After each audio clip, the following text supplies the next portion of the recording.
Let's get started by looking at the first reading question. It's called Read and Complete. For this question type, your job is to read a passage and fill in the blanks. The passages are quite short, normally around 100 words or a bit less. Most of the passages I've seen have been non-fiction, so factual reporting, but there might be some fiction-based or story-based text in there as well. Let's talk about some quick tips and strategies. It's very important that you read the title and the first and last sentences before you begin typing. The reason being is that the title and the first and last sentences will be complete. There will be no gaps in these sentences. So by reading those first, you'll get an understanding of the context and the topic of the passage. This will help you to activate your vocabulary related to the topic to complete the blanks. My suggestion is that you complete all of the words you know first. So read it through and type out the words you are sure and you are confident you know. At the start, I don't recommend you waste time thinking about the words you are not sure of. Just complete the ones you are confident you know. And once you've completed it once, you read the passage again and try to fill in the words you missed. And you use context clues to help you to complete the gaps of the words you don't know. Context clues could be topic information or grammatical knowledge. Some of the words in these passages will be content words and others will just be grammar words like who, which, that. So use both the topic information and your grammatical knowledge to complete the gaps.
Okay, moving on to the second new question on the Duolingo English test in 2024, and that is fill in the blanks, and it looks like this on the test. For this question, you'll see a sentence with one incomplete word, which you have to fill in the blanks. Similar to read and select, you'll just get one set of these on your test, but the set includes 6 to 9 sentences.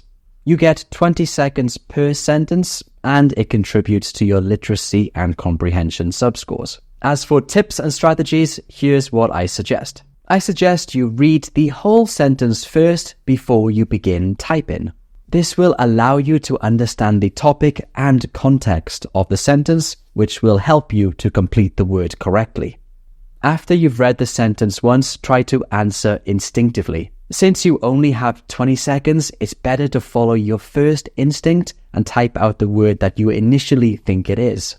And in my experience, more often than not, your first instincts are often correct. However, if that doesn't work, and it might not work, then you should look at the sentence for clues. Clues such as the topic, synonyms, or any collocations that might inform you on what the missing word is. You should also consider the word type. Is the missing word a verb, adjective, adverb, preposition, noun? However, like I said, because you only have 20 seconds, you don't have long enough to really analyze. So you need to get used to doing this question type quickly. Which brings me on to some preparation tips. This question type is essentially a vocabulary question type. It tests your knowledge of words in context. So you should continuously be building your vocabulary. Also, practicing this question type every single day will get you used to thinking quickly and answering within the short 20-second time limit. I can assume that it's rare for you to have to think so quickly in English like you have to do for this question type. So practicing this every day will get you used to that. Also, learning which common affixes and root words commonly go together will give you more knowledge and help you to complete those unfinished words. After talking to my students and seeing many responses on my Facebook page, I've realized that a lot of students find this question type to be particularly challenging. So I'm going to be making lots of videos covering this question type in the near future for you. But in the meantime, practice every day and think about the strategies I just mentioned, and that will help you a lot.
Okay guys, you just completed practice set number 2. How's it going so far? I just want to remind you that if you would like to practice this question type in a more interactive way, then my practice platform on DET Ready is the place to go to. You can practice hundreds and hundreds of these fill-in-the-blanks questions and of course check your answers. All of that is at detready.com. Okay, enough from me. Here is practice set number 3.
Hi friends, today we're going to take a look at the new read and select vocabulary question on the Duolingo English test. It looks like this on the exam. This is the new format of the read and select question that was introduced in 2024. And your job is simply to decide whether the word you are shown is a real English word or not. Sounds straightforward enough, I know, but it can get a little bit tricky. So in this lesson, I'm going to give you some useful tips and strategies to help you to do well on this question type. And on top of that, I've prepared practice questions for you. Okay, then let's start by taking a look at some of the key points of this new read and select vocabulary question so you understand it fully. So as I mentioned, your job is simple. You have to decide whether a word is a real English word or not. And as you can see here, you make this decision by simply clicking yes or no. But what is a real English word? This is something my students ask me a lot. What is considered a real English word? Well, it's quite simple. A real English word is a word with a meaning attached to it. For example, these words you see on the screen here are real words because they have meaning. Now, the unreal or fake English words are fake because they do not have any meaning attached to them. So like these words you can see on the screen here, even though they look like real English words because they do follow the correct English spelling patterns, they are not real because they have no meaning attached to them. Another question I get asked a lot is about the grading. For this question type, there is partial grading and negative marking. To explain that simply, if you make a couple mistakes, you will not be scored 0 for this question type. Rather, there is partial grading, which means, of course, there is some sort of negative marking taking place. If you get an answer wrong, your score will drop a little bit. But you don't have to worry. If you make 1 or 2 mistakes, you will not be scored 0 for this question type.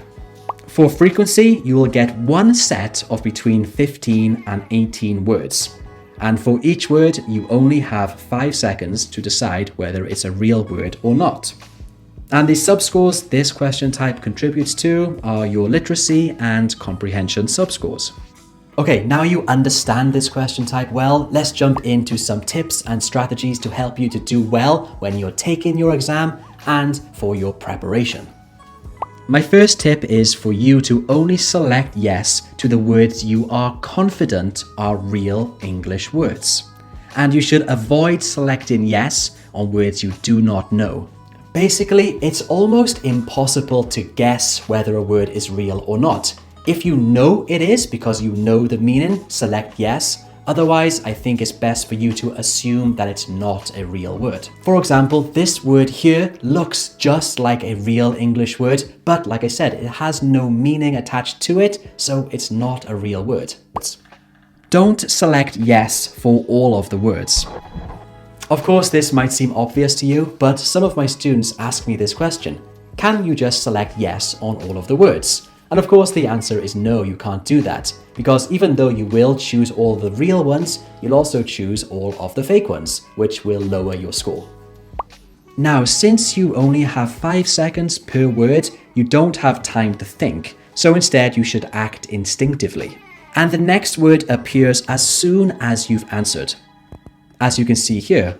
Or if you do not answer and let the time limit run out, you will also automatically go to the next word.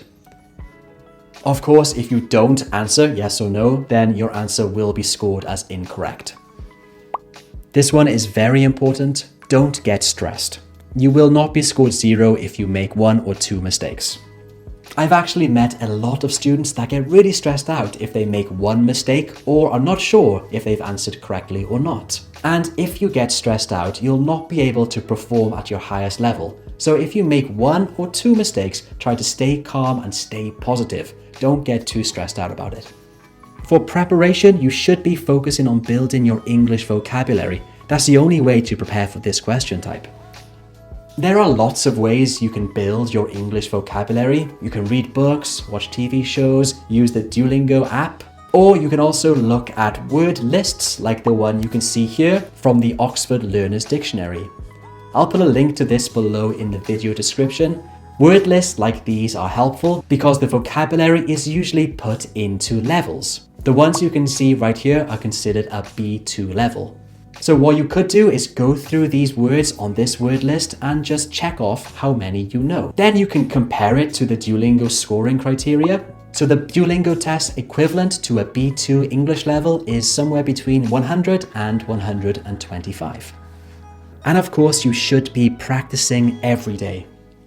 By practicing every day, you'll get used to the test format and thinking quickly in English, which is something you have to do for this question type. And you can practice by using this YouTube video right now because I have prepared practice questions for you. And I have organized these words into sets of between 15 and 18, just like you will have on the Duolingo English test. Okay, that's enough talking from me. Let's get to this practice. I hope this is helpful and I'll see you at the end of the video.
So you just finished set number 1. Was it easy or was it difficult? Please let me know below in the comments. And I want to let you know that if you would like to practice this question type in a more interactive way, then head over to my website, detready.com.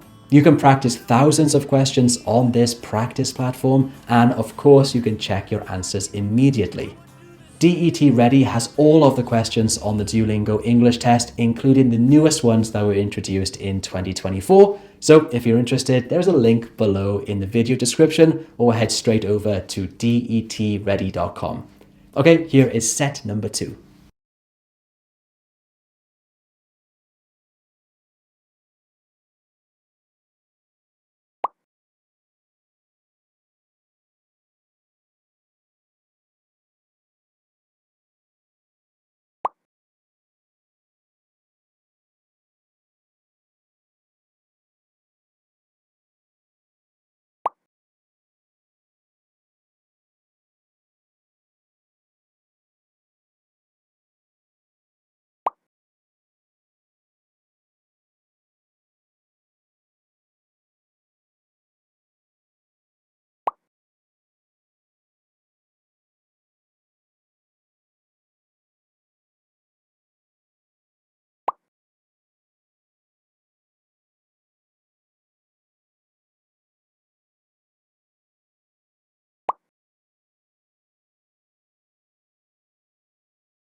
Now let's talk about interactive reading. So interactive reading is a bit different than the other question types we've talked about so far. For each reading passage in interactive reading, you get 5 different question types. On top of that, you do get 2 interactive readings on the test. So you do the whole thing twice. So like I said, there are 5 question types. Let's go through them quickly. The first one looks like this. Here you will read the passage for the first time and you will select the best option for each missing word. There are 5 options per missing word and you select the best one. You should know that you must answer all of the questions here before you can move on to the next question type. The second question type in interactive reading is called complete the passage. The first section of this passage is the same as in the previous question type, so you've already read it. But you are also provided with the second part of the passage at the bottom. And your job is to select the best sentence to go in the middle to complete the passage. The option you select does appear in the text once you've selected it, so you could, if you wanted to, read the whole passage to check that it flows smoothly.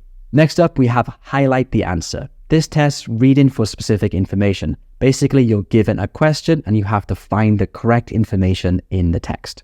Once you've found the correct answer, you simply highlight it. A lot of test takers ask me how much they should highlight. Should they highlight the whole sentence or just a part of it?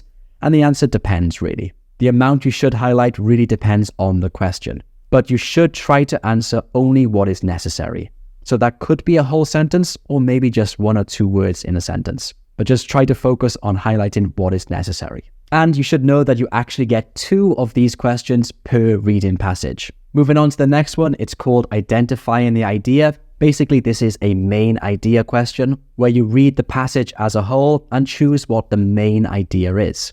Again, you've got 4 options and 1 correct answer. Last but not least, we have title the passage, where you have to select the best title to fit the passage. Even though the passage is still the same and this is the last question type, I do recommend you read it again and try to select then the best title to match the passage. There are 4 options with just 1 correct answer.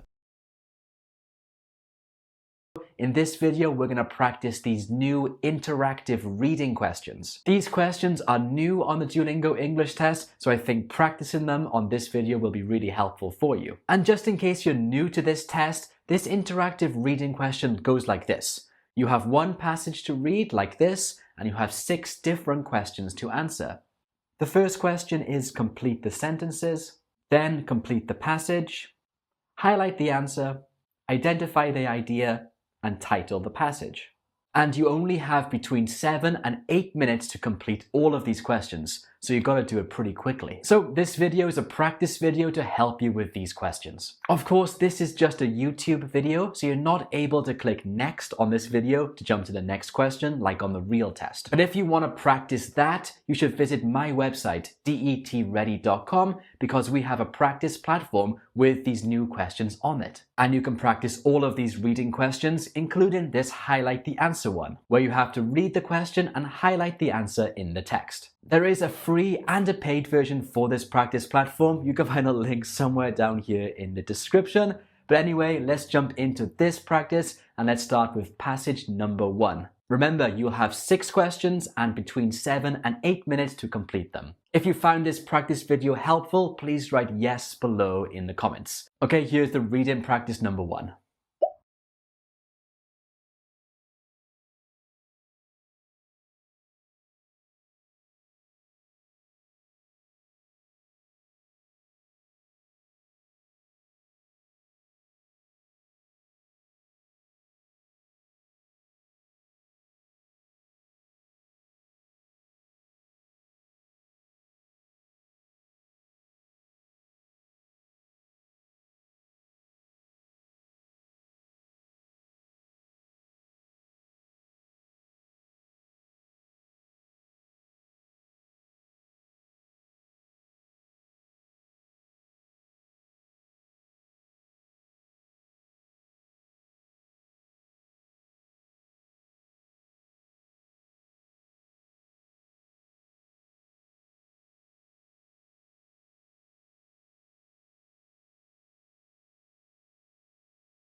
Okay guys, that's it. I hope this practice was helpful. If you watched this video all the way to the end, right, I finished below in the comments. And next, watch this video